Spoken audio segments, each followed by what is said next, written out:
So did Ben Shapiro get angry at Candace Owens for writing Christ is King and go off on her? No, that's not exactly how that story came to be. And we will dive through what led up to their blow up and I guess what's going to happen next, or is anything else going to happen?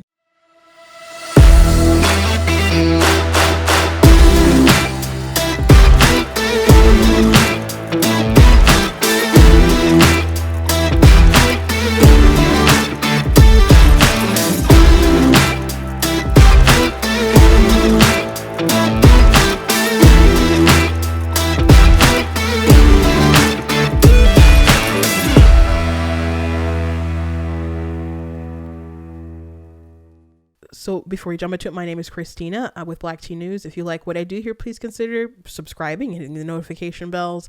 If you like what I do here, you can leave a donation at blackteenews.com/donate. It does cost a stream, run my website, all that stuff. So if you guys would like to support in that way, I very much appreciate. If you're watching this on Facebook, you guys can send stars. If you're watching this on YouTube, you guys can send super chats and also super thanks, etc. So thank you very much. Also check out different merchandise that we have available at blackteenews.com, different shirts, different mugs as well. Also, I do have different books that I have written, including, of course, Guys Blatantly Against Abortion. You guys can find all my books and my works on Amazon. Follow me there. So anyway, this all did not blow up because Candace Owens tweeted a few scriptures which Ben assumed was about him, which she didn't at him, but he assumed, and I think there's a reason to assume, and we will get to that. But before I get to today, I do want to add some context for Candace Owens and break this down. I do have a bias on who I think is right and wrong. I'm sure we all do. But I want to be as fair as possible so people get the kind of full scope of this drama. So first and foremost, Candace Owens has in the past been accused of being anti-Semitic. She has been accused of supporting Hitler, and that all kind of came to a head when she was in Congress and Ted Lieu played a recording and didn't even play the question. So here's what that looked like. I don't know Miss Owens. I'm not going to characterize her. I'm going to let her own words do the talking. So I'm going to play for you the first 30 seconds of a statement she made about Adolf Hitler. I agree. I actually don't have any problems at all with the word nationalism. I think that it gets, the definition gets poisoned by elitists that actually want globalism. Globalism is what I don't want. So when you think about, whenever we say nationalism, the first thing people think about, at least in America, is Hitler. You know, he was a National Socialist, but if Hitler just wanted to make Germany great and have things run well, okay, fine. The problem is that he had dreams outside of Germany. He wanted to globalize. He wanted everybody to be German, everybody to be speaking German. All right, so my first question is to Ms. Hirschenoff. Ms. Owens said, quote, if Hitler just wanted to make Germany great and have things run well, okay, fine. The problem is that he had dreams outside of Germany. So when people try to legitimize Adolf Hitler, does that feed into white nationalist ideology? He is assuming that black people will not go pursue the full 2-hour clip. And he purposefully he cut off, and you didn't hear the question that was asked of me. He's trying to present as if I was launching a defense of Hitler in Germany, when in fact, the question that was asked of me was pertaining to whether or not I believed that whether or not I believed in nationalism, and that nationalism was bad. And what I responded to was that I do not believe that we should be characterizing Hitler as a nationalist. He was a homicidal, psychopathic maniac that killed his own people. A nationalist would not kill their own people. That is exactly what I was referring to in the clip, and he purposely wanted to give you a cut-up similar to what they do to Donald Trump to create a different narrative. That was unbelievably dishonest, and he did not allow me to respond to it, which is worrisome and should tell you a lot about where people are today in terms of trying to drum up narratives. Now, here's the context of that actual question. Yeah, I agree. I actually don't have any problems at all with the word nationalism. I think that it gets, the definition gets poisoned by elitists that actually want globalism. Globalism is what I don't want. So when you think about, whenever we say nationalism, the first thing people think about, at least in America, is Hitler. You know, he was a National Socialist, but if Hitler just wanted to make Germany great and have things run well, okay, fine. The problem is that he had dreams outside of Germany. He wanted to globalize. He wanted everybody to be German, everybody to be speaking German, everybody to look a different way. That's not, to me, that's not nationalism. So and thinking about how it could go bad down the line, I don't really have an issue with nationalism. I really don't. I think that it's okay. It's important to retain your country's identity and to make sure that what's happening here, which I think is incredibly worrisome in terms of the decrease in the birth rate that we're seeing in the UK, is what you kind of want to avoid. So I don't have I have no problems with nationalism. It's globalism that I try to avoid. So there are articles about Candace and all sorts of accusations. And that was really the first time people really tried to really cancel her, which she ended up surviving. Now, I don't think her original sort of answer was the most elegant and eloquent. But I think anyone in good faith would assume that normal people aren't trying to uplift Hitler, though she does appear to believe that Hitler is not a nationalist. That seems to be her true contention. And yet they went for this moment, left and right combined, because I don't know, I guess I don't have a right to discuss whether or not Adolf Hitler was a nationalist, which I still believe to be untrue. Now, Hitler definitely had an idea of how to improve Germany and was very into the German idea of his people and his Aryan race and stuff, which included eugenics. So I wouldn't say that really excludes him from being a nationalist just because he had global expectations. Being a nationalist, you put your country first at the detriment or exclusion to other countries. And globalism doesn't mean that you have global ambitions as far as you spreading your influence. Globalism, you look at things on a global sort of scale. Like, I won't think everyone's taxes should be at, 90%, though, even if that would like hurt your particular country or whatever, or you want everyone's carbon emissions to be et cetera, even though that would be a detriment to your particular countries. I don't agree with her grasp on that subject, but she's been burned, she's been slighted before. So when someone throws out you're anti-Semitic, Candace Owens has a bit of a suspicious wall, rightfully so, put up because she's had to face those sort of accusations before. So you can imagine that since going through this, since having to live this out, having to live out somebody take my words and construe meaning that was never there. In fact, in the clip, I never even said the word Jewish. Never even said the word Jewish. You can imagine how I feel now when I see people piling on somebody and they say, oh, this person's anti-Semitic, they said something. My instinct, having lived it, is to say, what did this person actually say? So that's a little background on where Candace is coming from with a lot of her approach. Now, that being said, Ben Shapiro has been vocally upset with Candace Owens and her approach to anti-Semitic comments in the past, particularly with Kanye West. Now, Kanye West, some people have accused different comments of being associated with anti-Semitism that maybe were perhaps about particular people. We do have to admit that just there are people who reach and throw out anti-Semitic, just like there are people who reach and throw that you're racist or sexist or homophobic or transphobic, etc. But in the case of Kanye West, there were definitely some instances where there were some uncomfortable comments that were directed toward the Jews. So there was the DEFCON 3 comment that set the world on fire, and Candace Owens bent over backwards to defend Kanye in the situation. I'm a bit sleepy tonight, but when I wake up, I'm going DEFCON 3 on Jewish people. The funny thing is I actually can't be anti-Semitic because Black people are actually Jew also. You guys have toyed with me and tried to blackball anyone who opposes your agenda. That was the tweet.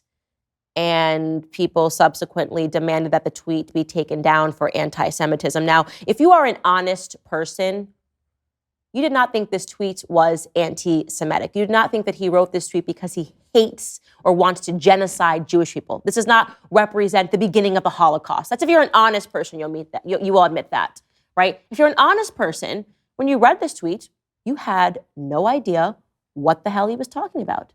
I had no idea when I read this tweet what the hell he was talking about. This tweet inspired questions, not answers. First and foremost, what is DEFCON 3? Did he mean DEFCON 3, which would be a military defense position, not an offense for those of you that are offended, a military defense position? Is he tweeting this because he's reading the Newsweek headline calling him an anti-Semitic? Is he angry because he can't believe that he's not free to talk about people in his life who happen to be Jewish, right? Without being accused of anti-Semitism? Is he saying, I'm not going to shut up and I'm going to keep tweeting and I'm going to keep calling these people out, referring to his friends that he feels slighted by? Is he talking about Jared Kushner and Josh Kushner? If you're a liar, you'll say, I was scared, Candace. I actually thought that Kanye West was going to launch a military strike in Israel. Now, with the DEFCON 3 comment, I think any honest person would say that since he didn't even know that it wasn't DEFCON and he spelled it wrong, that he probably didn't know that it was a defensive position and that honest people didn't expect Kanye to literally go and blow them up. So it was a weird rant for her in the first place. They probably just, I read that and he's about to go off on the Jews. That's what I read and interpreted as.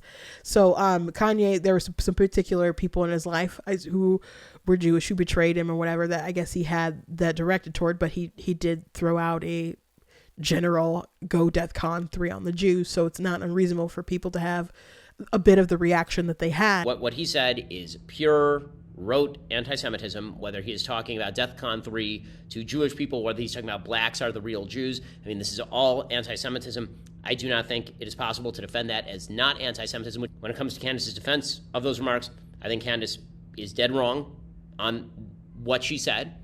While respecting her relationship with Kanye, she knows Kanye better than I do. She knows his motivation. Okay, whatever. All of that I'm sure is true, and I will take that for granted. What she said about Kanye, I radically disagree with. I think that she is dead wrong. I think that it is not it betrays a lack of understanding about anti-Semitism and the scope of anti-Semitism. But we're allowed to have those disagreements. That's the way this works.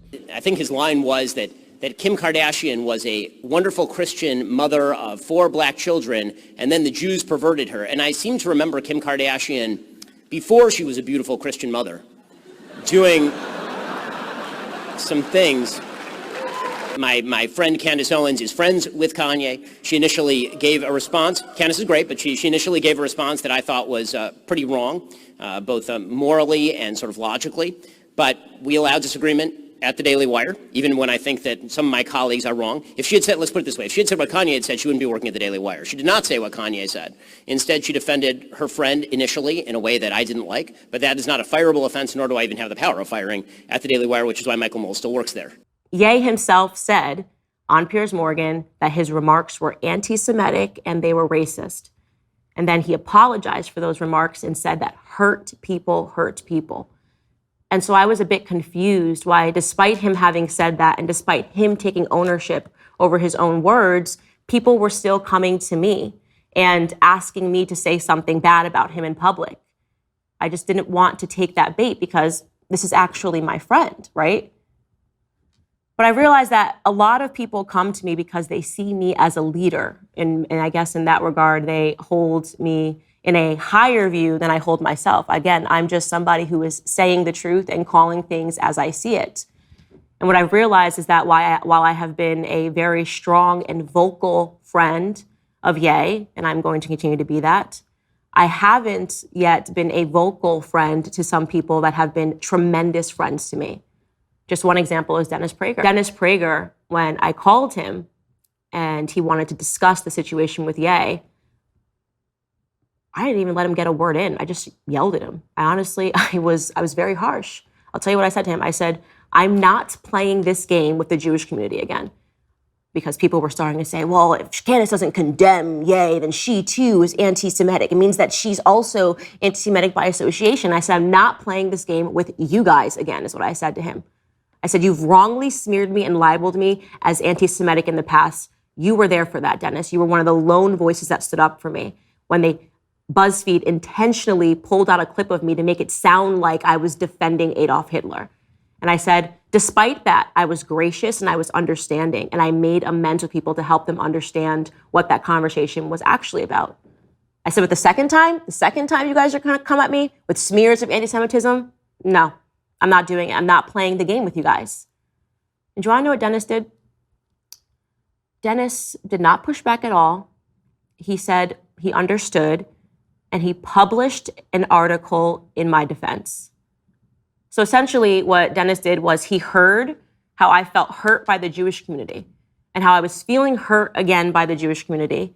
And rather than argue with me on it, or rather than say, well, Candace, no, it could kind of be seen as he heard my hurt and he published an article in my defense. I am a good friend to Ye and an understanding friend to Ye. And I am a good friend to Dennis Prager, Marissa Straight, many other Jewish people that have been amazing to me. But I haven't been vocal in that friendship.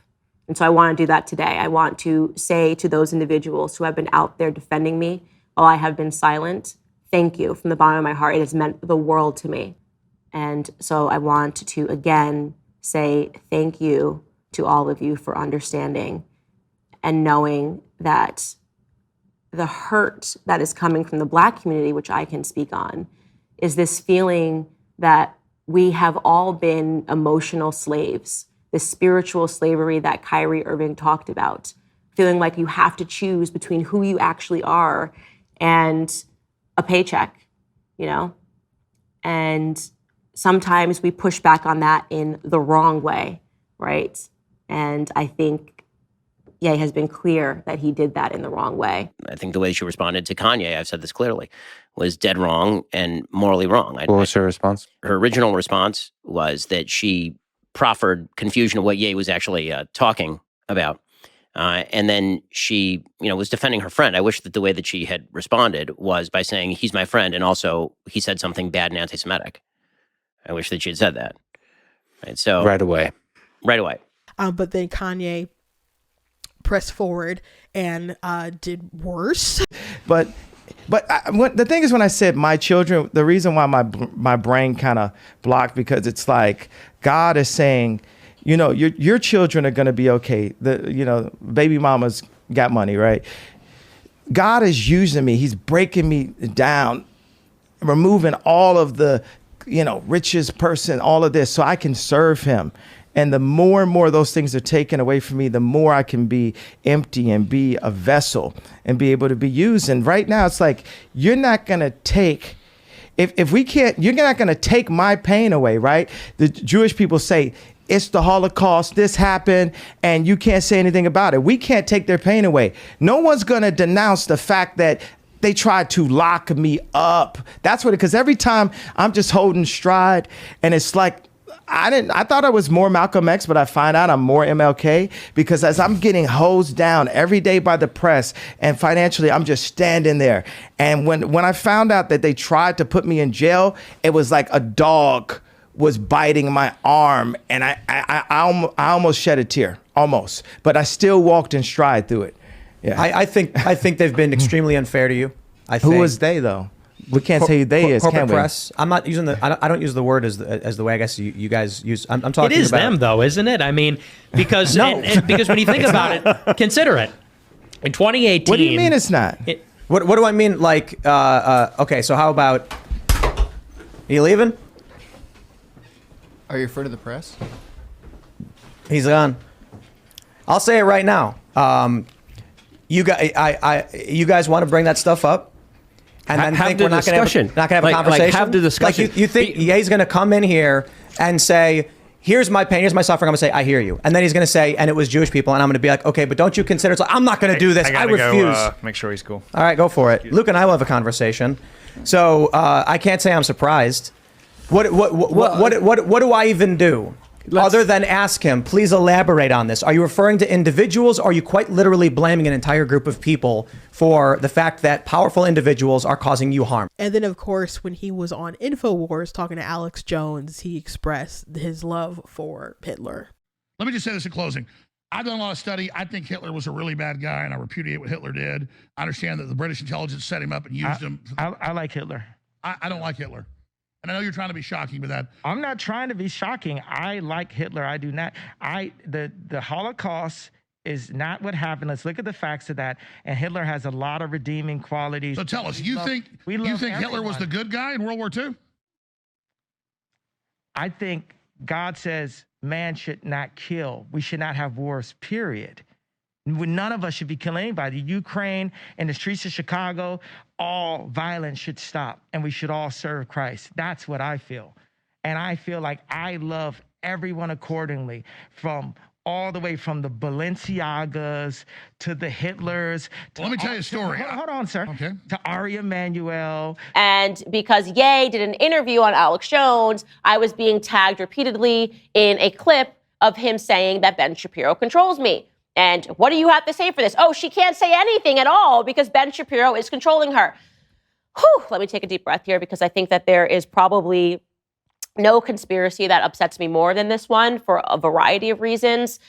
First and foremost, because I have never switched up. No matter what organization I worked for, my ideas have remained the same. I don't agree with people that I have personal relationships with. I try to be respectful of it. I have been very clear that I would like to continue to be respectful. I have asked for grace throughout this situation, and I do not want to have people continually asking me to weigh in to a situation that is obviously very complicated. There are real relationships there. I don't know how many times I can say this to you. I don't agree with every single thing that is being said and that is being done by my friends. I just don't. But because they are my friends, I try to deal with matters privately. Ladies and gentlemen, please, for the love of God, for the last time, allow this to be all that I have to say about that. So overall, Ben Shapiro did express that he did not like how she overall handled the Kanye West situation. So he has publicly spoken out about Candace Owens and her reactions before. There's a little bit of the background prior to this particular dust up happening. So before Ben Shapiro told Candace Owens that she should just quit the Daily Wire, and before she tweeted out Christ is King and some other scriptures, the day before that, Ben Shapiro went viral because he was at some kind of private event and he was recorded, and someone asked a question about Candace Owens, and he said some very strong comments about her.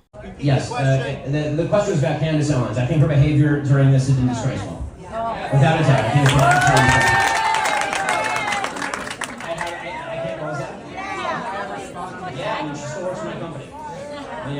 Been absolutely disgraceful. I think that her faux sophistication on these particular issues has been ridiculous. It's not faux sophistication, it's ridiculous. Everybody can see the moves that she's making and the things that she's saying, and I find them disreputable. So she tweeted out some scriptures in response to it, and he did not respond to that until a day later. But he responded right before a Tucker Carlson interview with Candace Owens talking about Ben Shapiro's remarks dropped. So I don't know if he responded late to her remarks a day later because he got wind of the Candace Owens interview, or because that had just popped up in his feed, or someone had said, hey, did you look at this? And he just couldn't take everyone saying, are you going to about the Candace? And it just kind of exploded. I don't know, but let's break down a little bit of what she did. So the scriptures were Matthew 5:9 through 11. Next one was Matthew 6:24. So it jumps. So it's two different passages, and then the Christ is King. So she tweeted out, blessed are the peacemakers, for they shall be called children of God. Blessed are they which are persecuted for righteousness' sake, for theirs is the kingdom of heaven. Blessed are ye when men shall revile you and persecute you, and shall say all manner of evil against you falsely for my sake. And then it jumps to the next chapter, chapter 6, verse 24. No one can serve two masters. Either you will hate the one and love the other, or you will be devoted to the one and despise the other. You cannot serve both God and money. And then she ended it with Christ as King.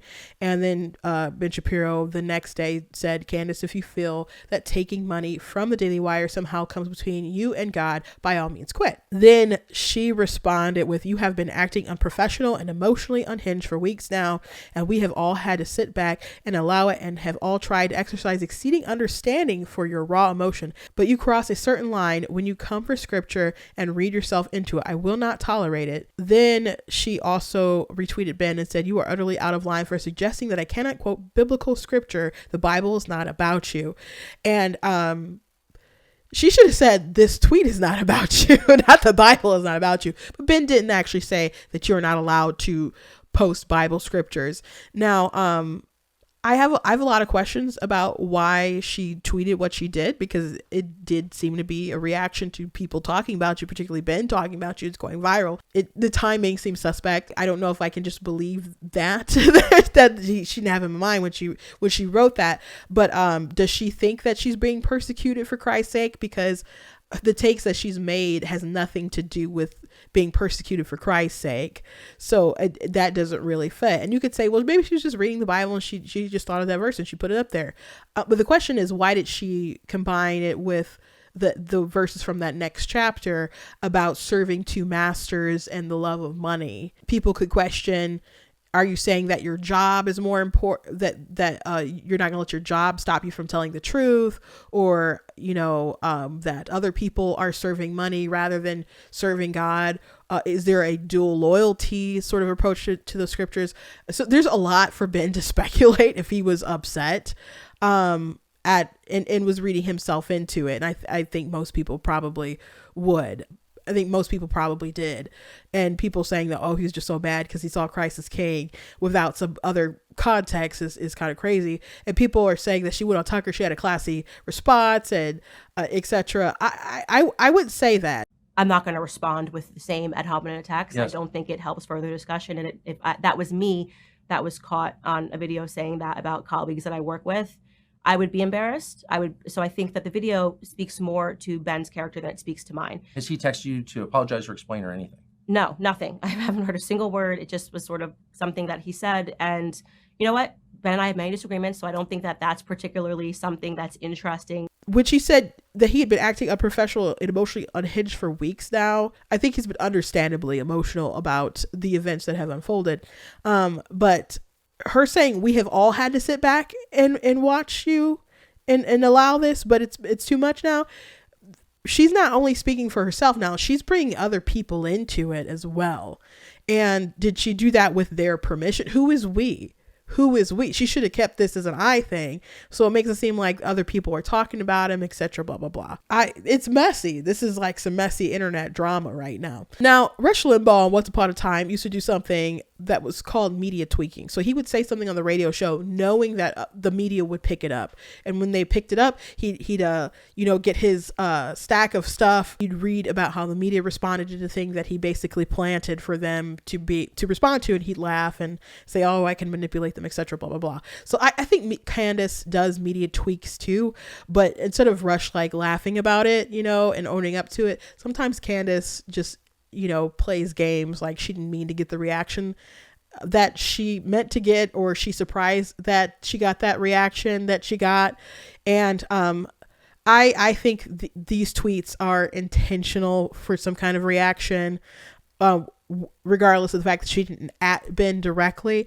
And maybe could have been general. I don't know, but I would assume it was about particularly Ben talking about her. And even before Ben wrote the comments, she had to have gone and recorded her response to the comments that he made at the private event to Tucker. So the timing and all this is suspect. But back to his original comments, is Candace's behavior disgraceful? Can we all see it? What is he talking about? And does she have a faux sophistication on the matters? Was what Ben said valid? Because Candace went on Tucker's show and was like, well, I don't know. He didn't jump in. He didn't really say what he meant, but I can only, ad hominem attacks, etc. Blah, blah, blah. Like, is there validity to what Ben was saying? And I think there is. So let's run through it. So an example of I think a media tweaking situation that Candace did is on November the 3rd, she tweeted out, no government anywhere has a right to commit genocide ever. There is no justification for a genocide. I can't believe this even needs to be said or even is considered the least bit controversial to state. This is suspicious because a lot of people have been critical of Israel and saying that they're committing genocide when I would not say that that is the case. Other people would argue against that. But Dave Rubin, for example, responded to Candace Owens. He said, well, as I'm sure you know, Candace, the Palestinian population has, increased over the few decades. Thank you for taking a strong stand against Hamas' stated genocide of the Jews, which is in their charter, which is true. And to Candace, she took a weird response to Dave Rubin and was like, oh, it's funny. It's interesting that you're responding that way when I didn't name any countries. And if it's just wrong to do genocide, why wouldn't her statement be a condemnation on Hamas? Because it's kind of accepted that they do want to kill the Jews, to wipe out Israel and kill the Jews. That's their goal. And they're not being secretive about it. It's not just something that you read in their charter. Like in different interviews that they let it be known, like, if ceasefire, we will do the same massacre on October 7th as soon as we get a chance. So anyway, she even said to Dave Rubin, like, genocide is always bad. Dave Rubin, why would you condemn Hamas? Absolutely demented. She called him absolutely demented. He said, I didn't ask you to condemn them. I thanked you for condemning them, and I do again. So that was their little back and forth about it. And again, if her statement isn't a condemnation on Hamas being included in it, then who's she talking about? But she had a conversation with Kozak on her show, and he did call her out, like, you said this conversation and you didn't think that you were going to get the reaction that you got. I have said I don't want to be involved in Israel and Palestine, all these conflicts. My consistency seems to offend people, right? But I haven't made a single tweet or a single comment on IDF's response in Palestine. I haven't said a single thing about that. I have said it is always sad when a child dies. And the lack of humanity that I have seen from both sides has been very troubling for me. But to say that I have to weigh in and suddenly wave an Israeli flag and say things that, because you decide that you get to use my platform because it's personal to you, how is that fair to people? How is that fair? And then to go a step further and to suggest that it might be anti-Semitic, which is basically silence is violence, as a leftist tactic, to me feels very extreme, very extreme. Mm-hmm. I think maybe it's that you weren't aware to the extent that which you are weighing in when you say the things that you've been saying on Twitter.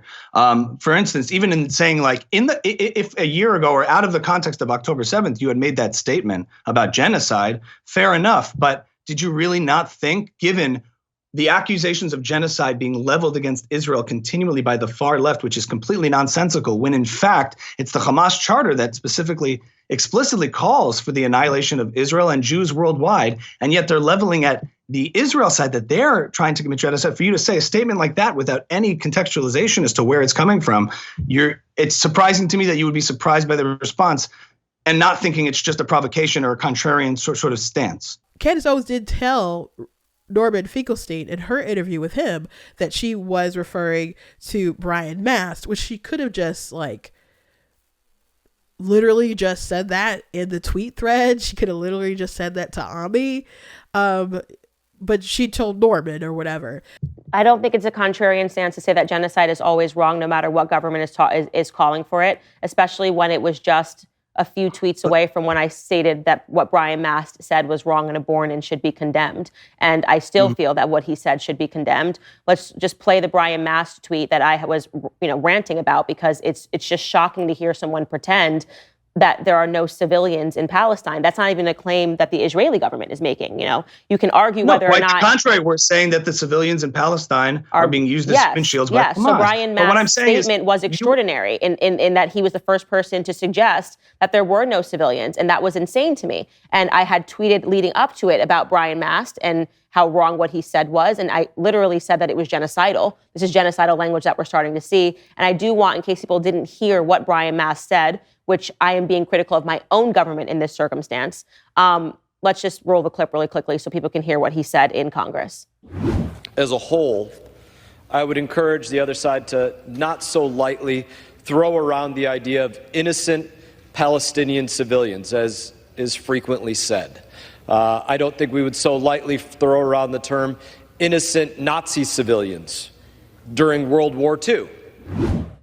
I was stunned by that. I thought that was the most despicable thing that I've ever heard. Now, Brian Mast's comments do sound absolutely terrible, but the context that she didn't provide to her audience is that Brian Mast wasn't talking about the casualty numbers with the IDF and their actual strikes. That's not what that conversation was about. The conversation was about the Hamas International Financing Prevention Act, where they wanted to limit particular aids to Gaza that could have a potential dual use for terrorism. October 7th didn't happen for free. October 7th didn't happen without planning. October 7th didn't happen without delivery of arms from multiple nations. October 7th didn't happen without the intelligence from multiple nations and non-government organizations and individuals. And when he said they have to be careful about the context of like who you think about who's innocent or not, he's talking about the fact that they mass indoctrinate these children with anti-Semitism. And he didn't want there to be some kind of future terrorist use for the things that they give to the people. And you know, you give them food and other stuff like that. There's different exemptions that they have in there, but they want to be careful that there's not going to be a situation where they take something and they make it into a rocket or something along those lines, I guess. There are not exemptions for pieces of equipment that might be considered dual-use items that were used to, say, knock over the barricades and the fences and the barriers that were preventing the Palestinian terrorists from making it into Israel. There are not exemptions to, say, allow those kind of pieces of equipment that might come in under agricultural exemptions in this bill. Why? Because they can be dual-use items. After I've given that context explanations, I've had soldiers who fought in the Middle East say, you know, what Brian Mast is saying, he has a point, because they will literally use children to try to shoot at and kill soldiers as well. So it's just a thing of you have to be careful about your ideology of who you assume might be safe and not safe. Not that it's justifiable to just like lay waste everywhere and not think of anyone as an innocent person. If you want to get technical, he said there's very few innocent. He didn't say there's no innocent, which still doesn't, it's hard to swallow, doesn't sound good. But I think that context there is important, and it's something that Candace did not offer to her audience while discussing Brian Mast, and I'm not sure that she's even still aware of it. She only retweeted that like a 20-second clip. It only played that 20-second clip for her audience, and I don't know if that changes anyone's minds, and maybe you still find what he said distasteful or disgraceful or genocidal, but I just think it's important for people to know that he doesn't mean like, oh, like screw them kids who are dead, they weren't innocent. That's not what he was saying, at least particularly not in this discussion that was making the rounds. So from there, the conversation with Kozak shifted. And so he wanted to know, does she draw some kind of moral distinction between, I guess, what Hamas did on October the 7th and what Israel is doing now? Because people are trying to say that they're essentially the same to get Israel to stop or excuse what Hamas did. Can I ask you a question then, and on the subject of like moral equivalence? Because there's been all this sort of temptation, even from good-hearted people, to draw a sort of moral equivalence. Like this is just some cycle of violence, condemning the Hamas terror, but also what the IDF is doing and the civilians dying. It's all just this terrible cycle of violence. Where do you stand on that? What do you mean?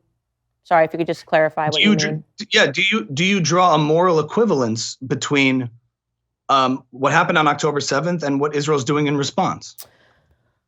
I wouldn't use the term moral equivalence, but what I would say is that there absolutely should be a debate, a full-throated debate and a conversation about where the line gets drawn. You know, if somebody commits 9/11 and we lose 3,500 people, does that give us the permission to kill 1 million Iraqi civilians like we did?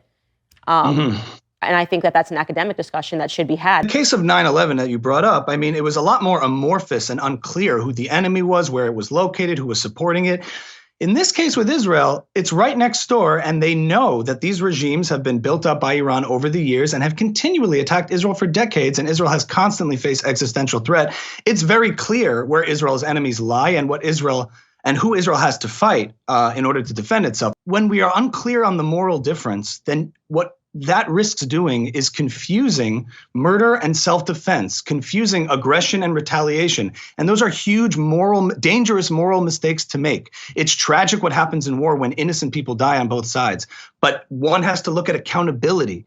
And all of these people that we mourn for and grieve for when we see these horrific images of war on the Palestinian side and on the Israeli side, all of those people were alive on October 4th, 5th, and 6th. And I think everybody is forgetting that context and forgetting what has brought this on. I think to make these moral confusions is very, very dangerous. Well, I think it's dangerous to not have a conversation about where this could lead to. Because if you told me that 1,500 Israeli civilians led to World War III, you know, I think we should probably have a conversation about that. And I think when people are asking for that conversation, they're being called anti-Semitic, which is insane. Candace Owens would not acknowledge in the interview that she saw a difference between the two of them.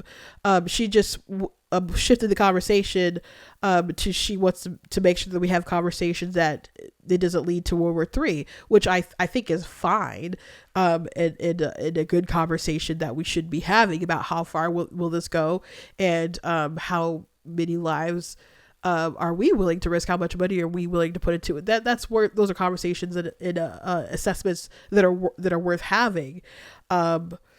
But I did think it was interesting that she didn't say, yeah, what happened was a terrorist attack on October the 7th, and it was absolutely terrible, and it is not the same as a country defending themselves from existential threat. The interview went on, and Kozak said that Hamas doesn't share our same values and that they want to rid the world of the Jews.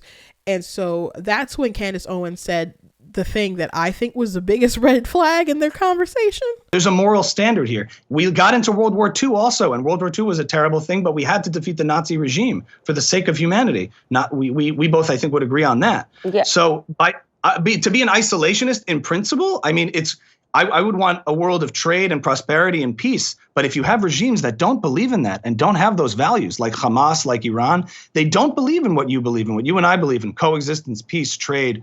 They don't believe in those things. It's a very different ideology. This is not about a geographical, geopolitical dispute between Israel and Palestine. This is about an ideological mission to rid the world of Israel and the Jews. That's what I think people misunderstand. Yeah, well, Jews live very comfortably in the United States of America, so they're not going to be, I mean, obviously Jews lived comfortably in Germany before World War, before Germany too. They did. Doctors, lawyers, I really struggle when people start using, things that have happened in the past that are abhorrent, like slavery, to say that, like, if this doesn't happen, then slavery is going to be back, or if this doesn't happen, then it's going to be the Holocaust too. I think there's a lot more meaningful chatter and discussion that we can have. We don't have to resort to that kind of, History repeats itself if you forget it. You have to be conscious, and Jews especially. Unfortunately, I'm a grandchild of all four of my grandparents are Holocaust survivors. So what do you make of the Holocaust survivors and the Jewish people in New York City that are protesting on behalf of Palestine?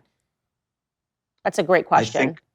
I think it's pretty weird to immediately compliment yourself on the question that you just posed and asked, but keep that in mind for further down the line. Now, there have been people who have dismissed people referencing the Holocaust. Now, there are Holocaust survivors or people who've heard stories from their relatives that are giving them deja vu about the lead up to the Holocaust, that people denying atrocities that have happened, or people saying that Jews ultimately deserved what happened, having those sorts of attitudes. There are hate crimes. There are people doing different demonstrations in the street. Even before Israel launched their counterattack, there were people having rallies in Dearborn, for example. Are not going to be intimidated by staying silent when they say Hamas is a terrorist organization. The fact it is not a terrorist organization. And we have to say to them, the terrorist is Benjamin Netanyahu and his government. The American government said what happened last Saturday was unprovoked. We don't want to be violent. We are not violent people. We are full of love. But when you have 75 years of ethnic cleansing, 56 years of occupation, 15 years of a blockade, That means nothing is unprovoked in Palestine. Essentially saying like, oh, we don't support the violence, but any sort of resistance at this point would be justified. And of course you had BLM with the paragliders, like praising them, and the paragliders came in and killed the kids at the festival and stuff. You just see a lot of crazy stuff. I've seen so many friends afraid that they're gonna put out menorahs during Hanukkah and other stuff. They're taking away things from the house for any sort of identifying markers that they could be Jewish, and being persecuted and bullied online. But not just there, but people are being harassed on college campuses and at protests and stuff, and people have died. People have run into people's houses to try to kill people. There's even like someone who tried to do that, but it was like a Black Israelite house, so it was like the biggest hate crime fell ever. But people who dismiss it like, oh, can't happen in the West, it's that silly. Like, the Holocaust did happen in the West. What are you talking about? What are you talking about? Lauren Chen, who's a contributor to Turning Point USA and is with the Blaze, someone mentioned the Holocaust and she wrote LOL, and she just didn't believe that it's comparable or any sort of lead up to it. And the person who liked her comments, by the way, I don't know if she's still her manager, but she is associated with Candace Owens.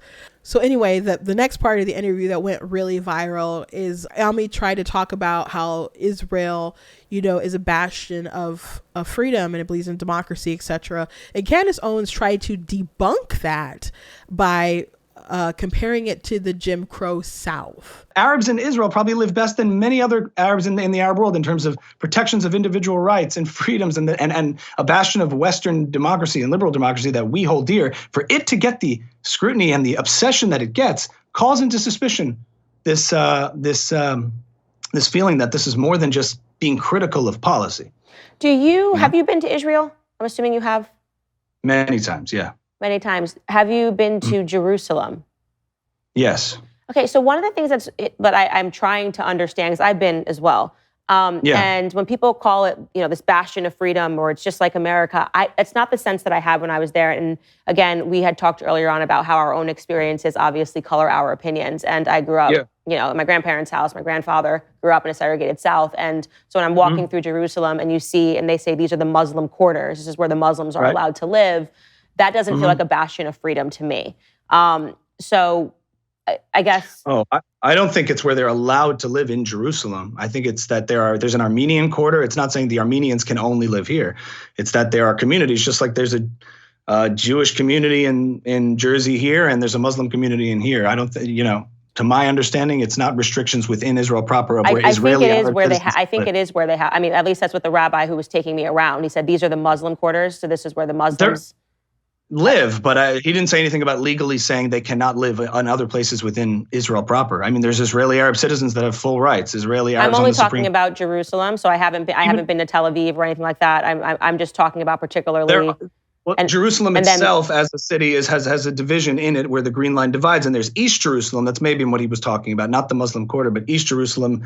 There's disputed territory within the West Bank and East Jerusalem that divides, and therefore they're under Palestinian Authority or even other jurisdiction. But that's a different conversation. Now this conversation went on for a little while. It was noticeably a lot dirtier. It was noticeably a lot darker. And it just made me feel, as a Black American and knowing my own history, that this isn't freedom to me. Like, if you can't just decide, like, I want to live on that street, or I want to live on this street, but maybe I'm wrong, and it wasn't. Right. They were just all choosing to live there. It might have been a misunderstanding. Imagine if you went into an inner city in the United States and somebody told you this is a predominantly Black neighborhood and you said it looked more run down. Would you say that America is systemically racist because if I was giving a tour of it, I wouldn't say this is the Black quarters. Probably.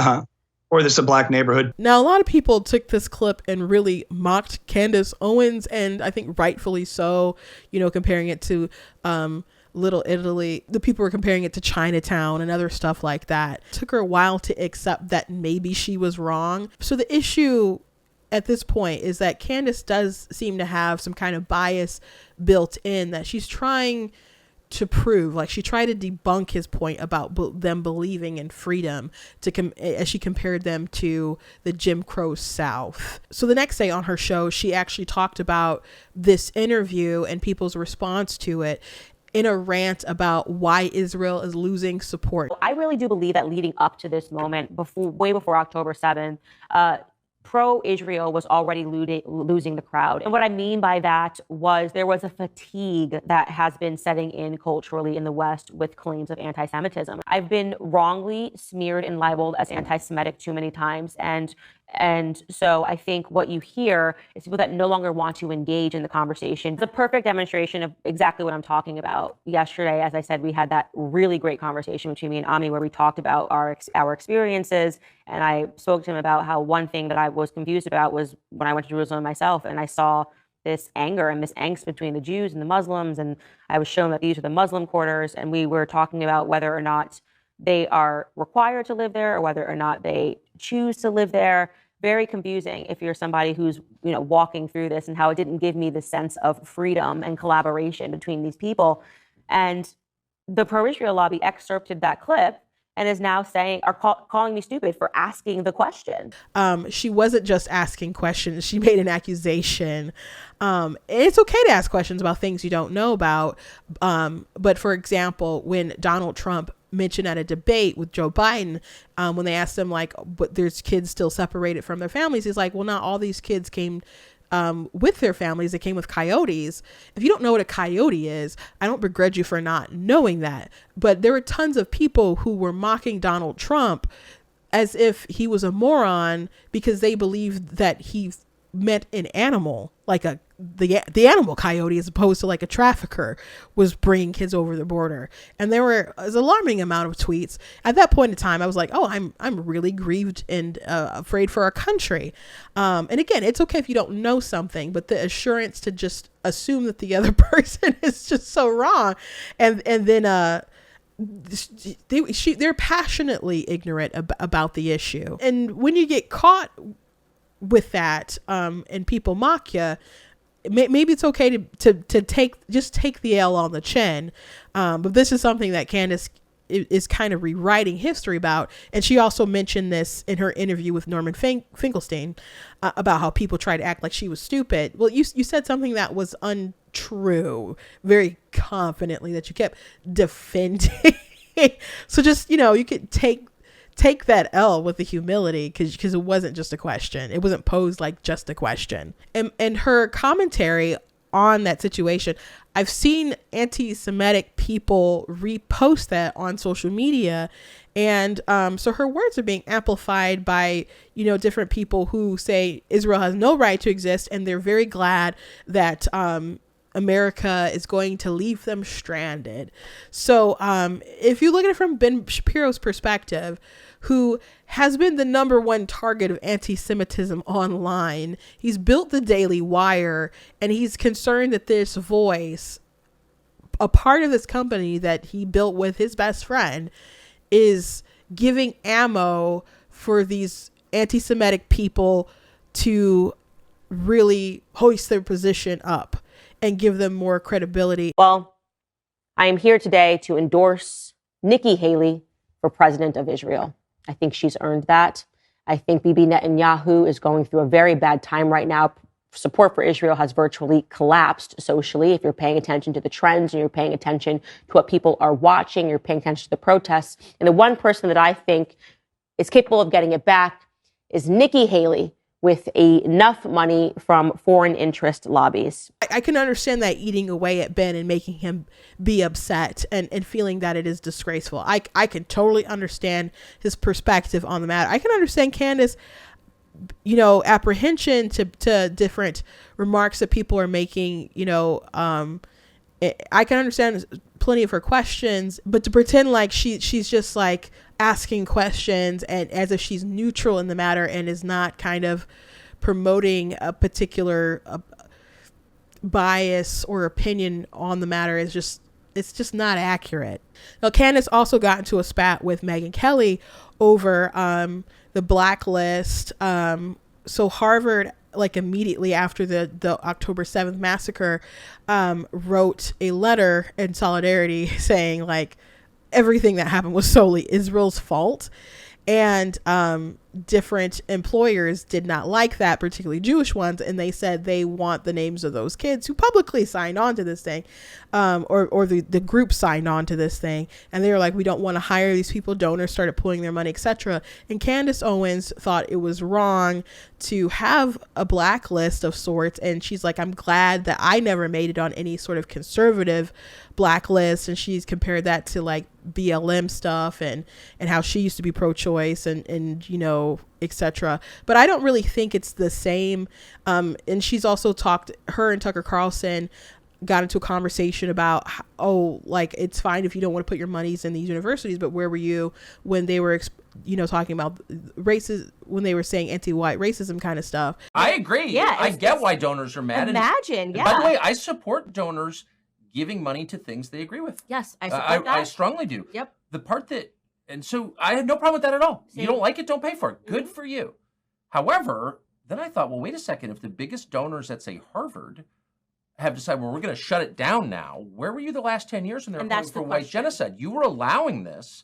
And then I found myself really hating those people, actually. That you're okay with that? On what grounds were you okay with that? And this is what I've been trying to explain to the pro-Israel lobby, that what you are seeing as lack of support is people that are asking the question is, where were you as we have endured all of this? You were paying for it, actually. Right. You were paying for it. You were paying for it. Because you were calling my children immoral for their skin color. You paid for that.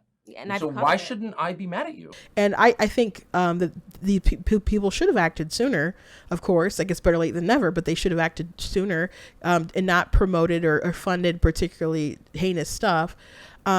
But I do think there is I think it's evil.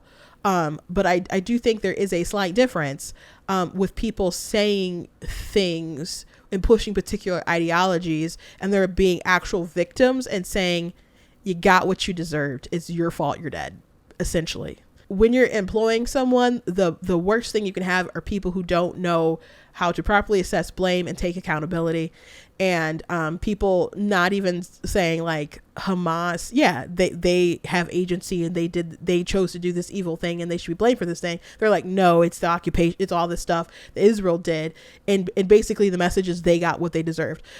So imagine that Harvard wrote a letter in solidarity with, like, if a group like the KKK went out and mass lynched a bunch of black people, and they wrote a letter and said it was solely the fault of the black men for X, Y, and Z.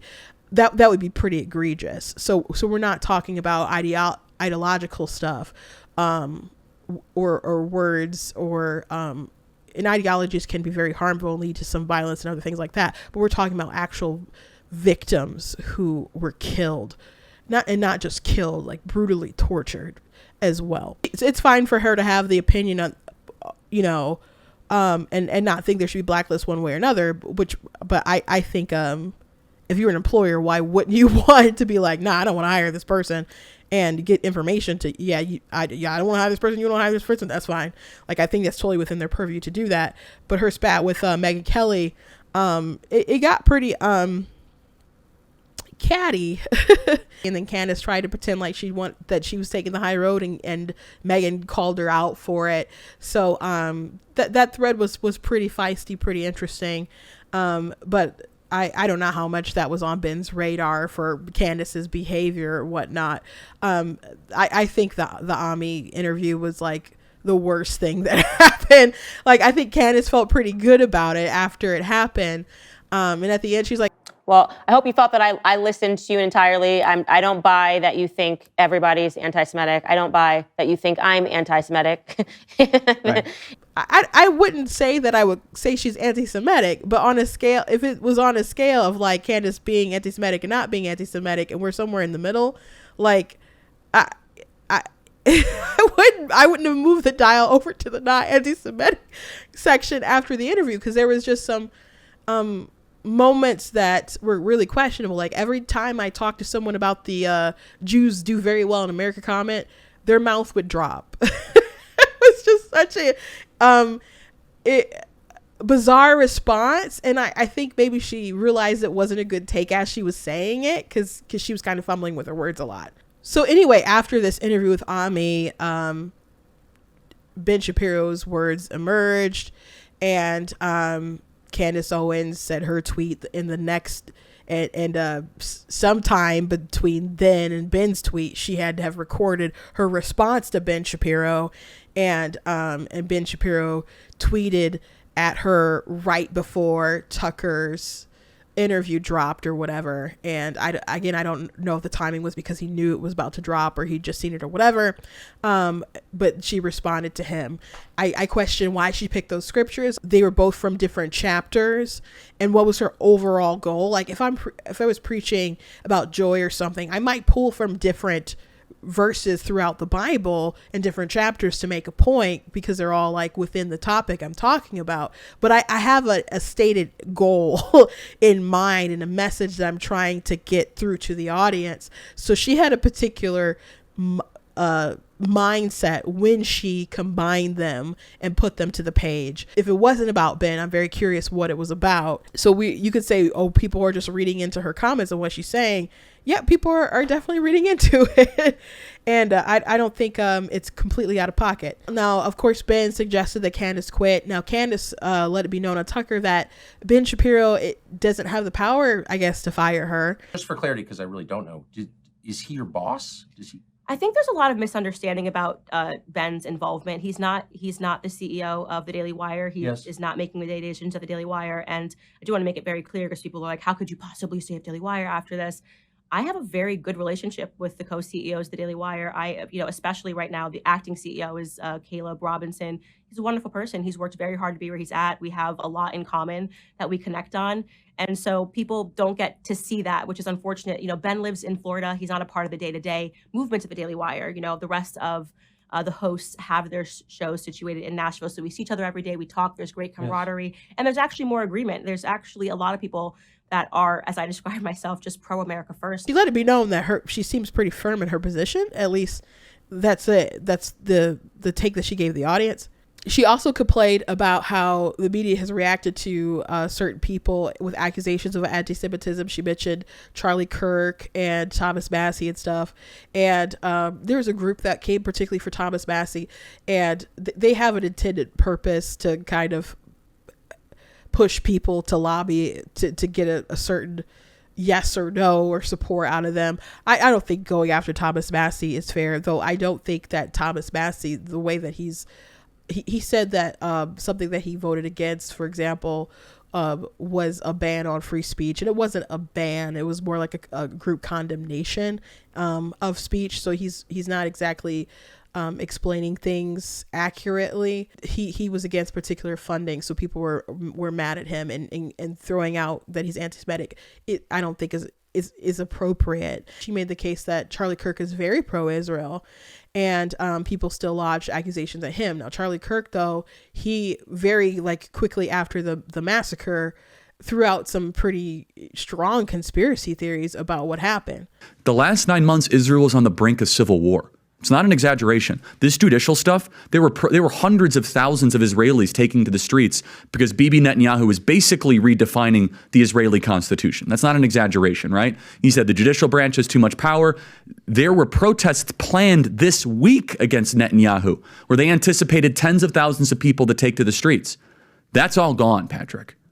Netanyahu now has an emergency government and a mandate to lead. I'm not willing to go so far that saying that Netanyahu knew or there was intelligence here. But I think some questions need to be asked.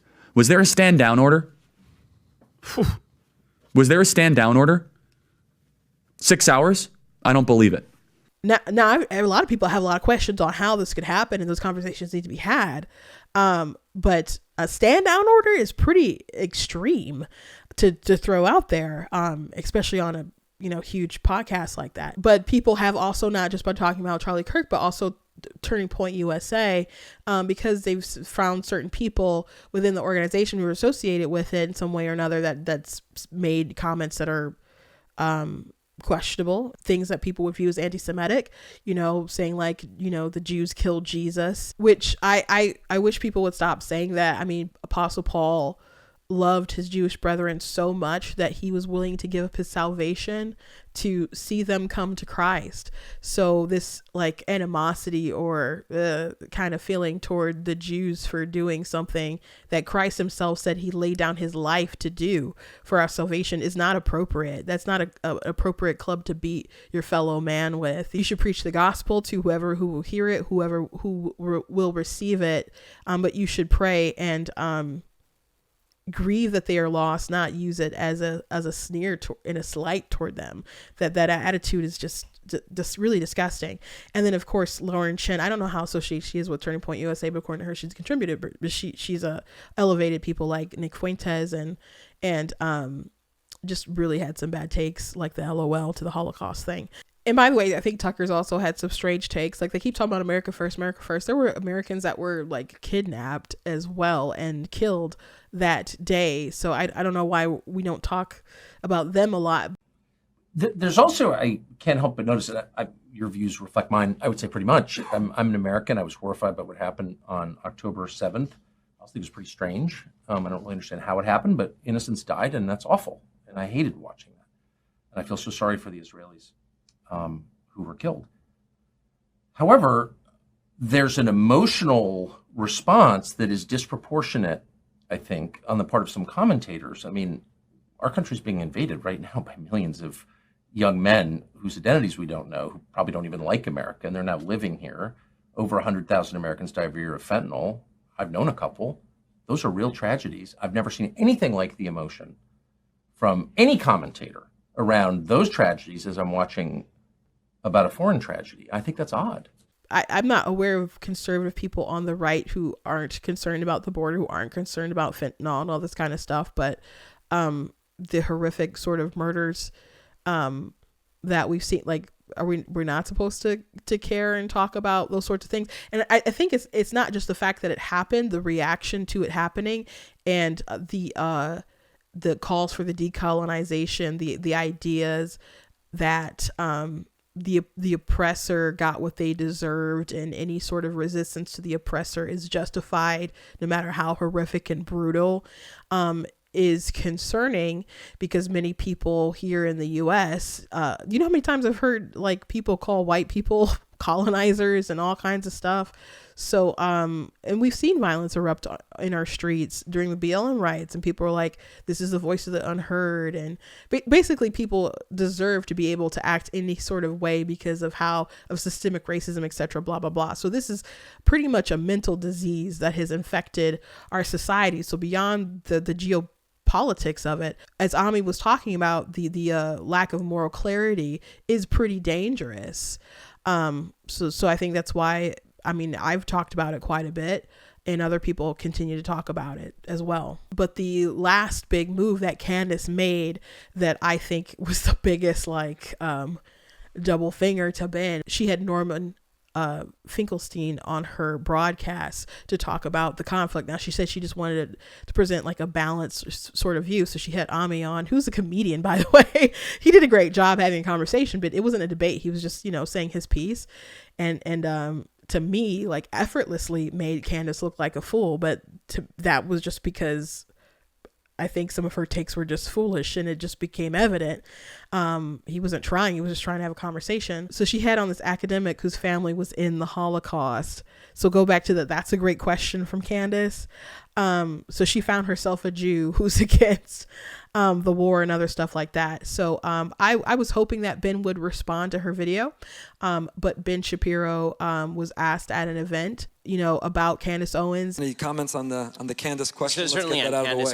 My thoughts on this have been made eminently clear, and I cannot say anything further. So I'm just going to leave it at that. And so I don't know if that's because, Daily Wire had a struggle session and said, you two have to get along, or we don't want to hear anymore, or we got to nip that in the bud, like our subscribers will go down, or I don't know what was the reason to that he said he can't say anymore.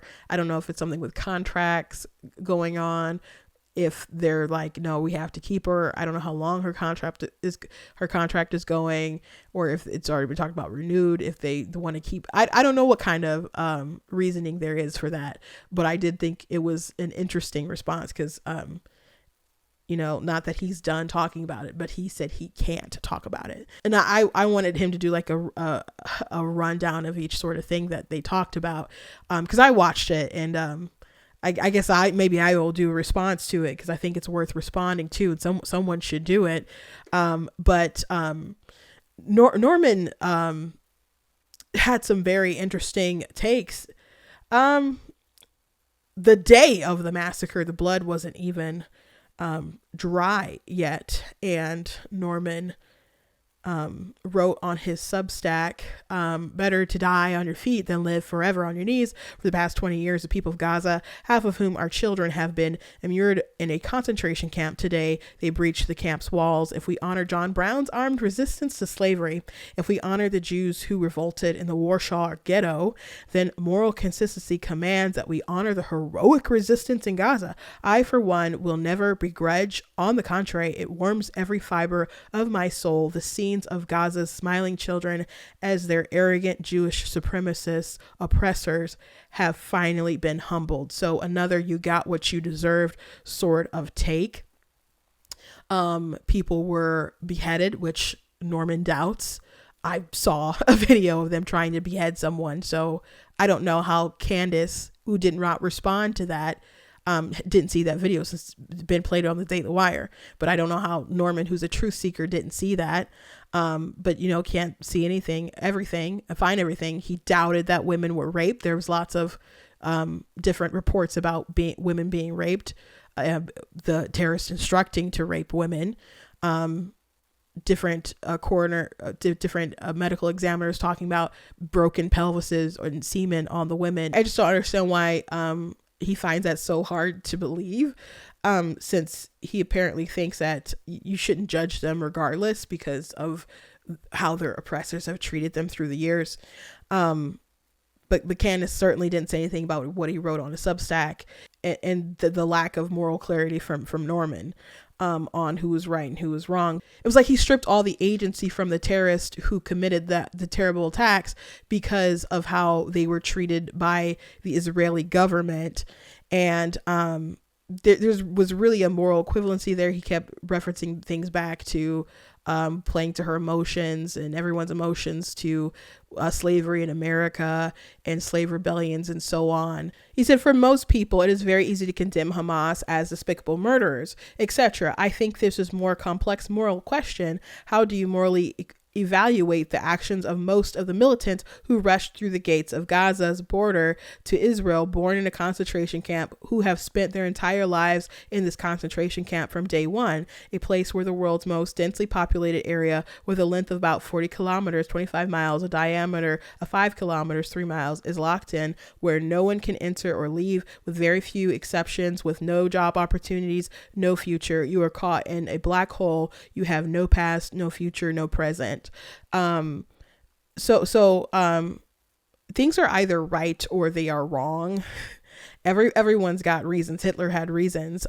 I can't think of any sort of oppression that would make me want to sexually assault people and chop off heads, especially going in and targeting people who had nothing to do with anything, going to the music festival, attacking civilians, killing civilians, kidnapping Holocaust survivors, and kidnapping babies, and robbing children of their parents, robbing parents of their children on purpose.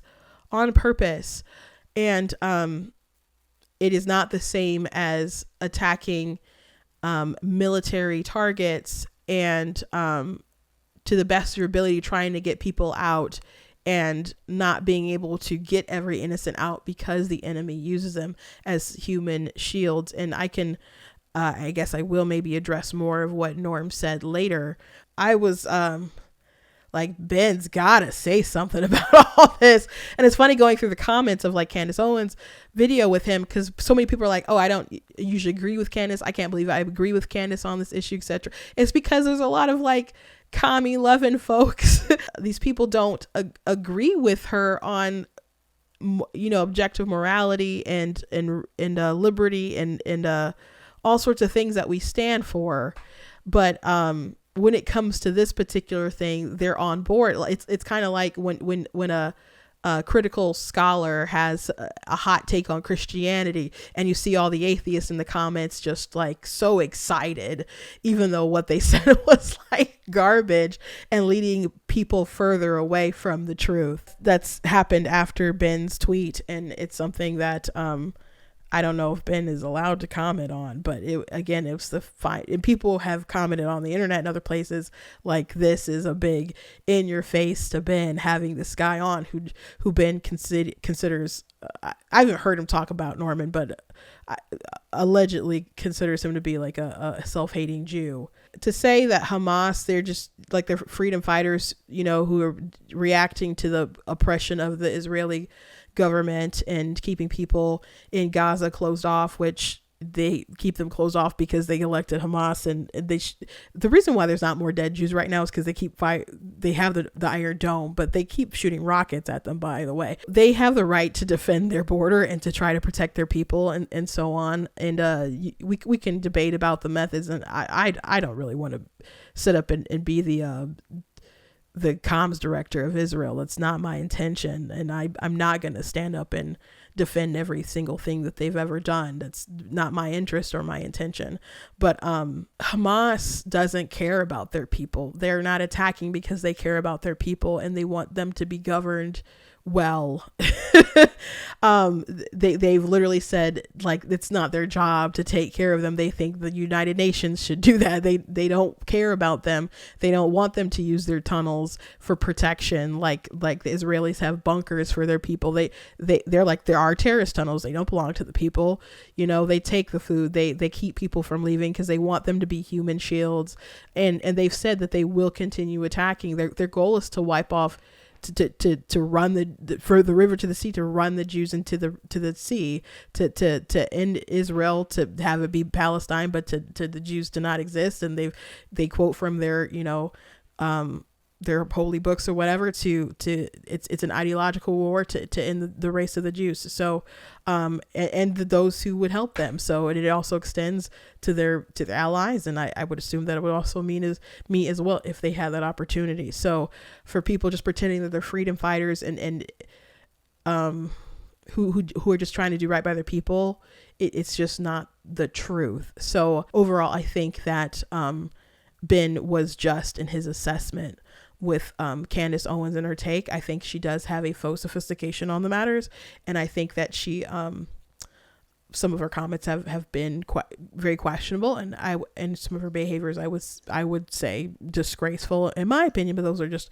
my opinions. Again, I can understand her being jaded a bit, but from how she was treated in the past, but other people have looked at her recent behaviors and then correlated that back to how she reacted with Kanye, and they're connecting a lot of dots. Now, do I think she's a person who's hateful to the Jewish community and hates the Jews and stuff? Like, generally not, but I wouldn't go that far, but I do think that she is very determined to find ways to confirm her bias. And I could see that with the interview with Ami. At least that's how I interpreted it. And other people can have different opinions. I'm just, always sharing mine. But I don't know if other people felt the same way. But anyway, that's my opinion. And that's a rundown of the events that happened. So maybe you still think Ben is crazy and Candace is in the right, but them's is the events as they have been laid out. So let me know what you think. I'm sure you will. But anyway, if you like what I do here, you can go to blacktnews.com, check out different content on my website, different articles, different videos, etc. Check out my store, check out different stuff that I have there. Consider, leaving a donation to help, because it does cost to stream and run my website and all that kind of stuff. And we've been talking about a lot of heavy topics, and not all of them can get monetized on YouTube. So if you want to support another way, I do appreciate it. And check out my different books and so on. So God bless you guys, and I'll see you next time.